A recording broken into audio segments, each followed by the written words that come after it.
আমার main dream ছিল যে আমার প্যাশনকে আমি ফলো করব, আমার মিউজিক আমি করব। দেশের জনপ্রিয় সঙ্গীত শিল্পী অভিনেত্রী জেফার রহমান বরাবরই তিনি তার নিজস্ব ফ্যাশন ও গানের স্টাইল দিয়ে ভক্তদের মন কেড়ে নিয়েছেন।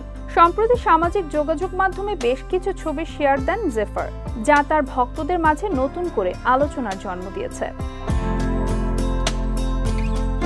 ছবিতে তাকে দেখা গেছে খোলা চুল, মাথায় সানগ্লাস এবং লো মেকআপ লুকে, যা তার ভিন্ন স্টাইলকে আরো আকর্ষণীয় করে তুলেছে।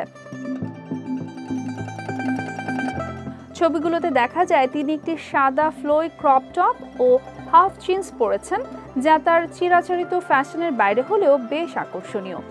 গলায় ঝোলানো ছোট ব্যাগ, কানে দুল, হালকা লিপস্টিক মাখা ঠোঁট, চাহনিতে যেন ভক্তদের হৃদয়ে ঝড় তুলেছেন তিনি। সঙ্গীত শিল্পী জেফার ভ্রমণ করতে বেশ পছন্দ করেন।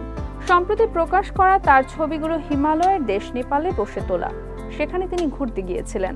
তার এই ছবিগুলো দেশটির একটি গুহা থেকে তোলা। ছবিগুলো শেয়ার করে ক্যাপশনে জেফার নেপালের পতাকার ছবি জুড়ে দেন। জেফারের ভক্তরা তার এই নতুন লুকের প্রশংসা করেছেন, যদিও কেউ কেউ কটাক্ষ করতেও পিছপা হননি। তবে বরাবরের মতোই এবার কোনো মন্তব্যের উত্তর দিতে দেখা যায়নি জেফারকে।